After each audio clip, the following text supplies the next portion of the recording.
आज के इस वीडियो में हम पढ़ेंगे सहायक क्रिया। सहायक क्रिया पढ़ने से पहले हम पढ़ेंगे क्रिया क्या होती है।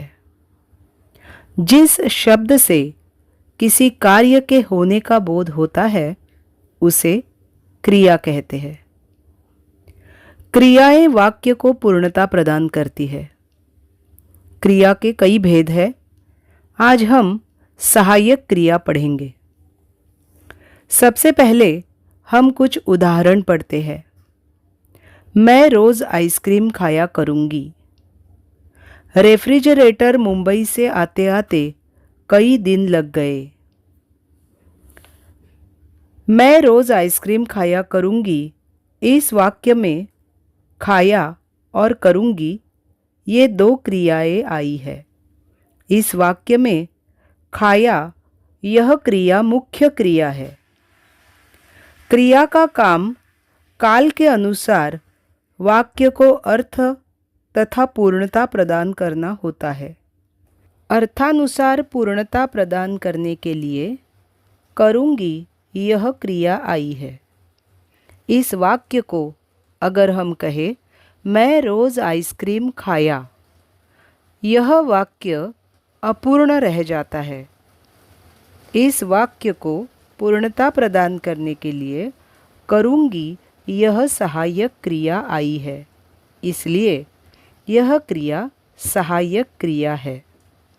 सहायक क्रिया मुख्य क्रिया को मदद करने के लिए आती है, जिससे काल के अनुसार वाक्य को पूर्णता प्रदान हो। अब दूसरा वाक्य देखेंगे। रेफ्रिजरेटर मुंबई से आते आते कई दिन लग गए। इस वाक्य में लग यह शब्द मुख्य क्रिया है। गए यह सहायक क्रिया है। कभी कभी वाक्य में तीन क्रियाएं आती है, जैसे हेमंत बोतलों से पानी पिला रहा था। इस वाक्य में पिला पिलाना, रहा रहना, था होना, ये तीन क्रियाएं आई है। एक से अधिक क्रियाएं जिस वाक्य में आती है वे संयुक्त क्रियाओं के वाक्य होते हैं। इस वाक्य में भी एक मुख्य क्रिया है और अन्य दो सहायक क्रियाएं आई है, जैसे पिला पिलाना, यह क्रिया मुख्य क्रिया है और अन्य दो क्रियाएं जैसे रहा रहना, था होना, ये दोनों क्रियाएं सहायक क्रियाएं हैं। अब देखेंगे कि हमें प्रश्न का उत्तर किस प्रकार लिखना है। आपको प्रश्न इस प्रकार पूछा जाता है, निम्नलिखित वाक्य में से सहायक क्रिया छांटकर उसकी मूल क्रिया लिखिए। मैं जीतने का अनुबंध कर आया। इस वाक्य में आया यह सहायक क्रिया है और मूल क्रिया है आना। इस तरह से उत्तर लिखना अपेक्षित होता है। आपकी दुआ से प्रतियोगिता में जीत गया। इस वाक्य में अंत में दो क्रियाएं आई है। इसमें से पहली क्रिया जो है वो मुख्य क्रिया है और दूसरी क्रिया जो है वो इस वाक्य को पूर्णता प्रदान करने के लिए अर्थात मदद करने के लिए आई है, इसलिए यह क्रिया सहायक क्रिया है। अब इसे इस प्रकार लिखेंगे, सहायक क्रिया गया, मूल क्रिया जाना। ध्यान रखें कि हमें सहायक क्रिया की मूल क्रिया लिखनी आवश्यक होती है।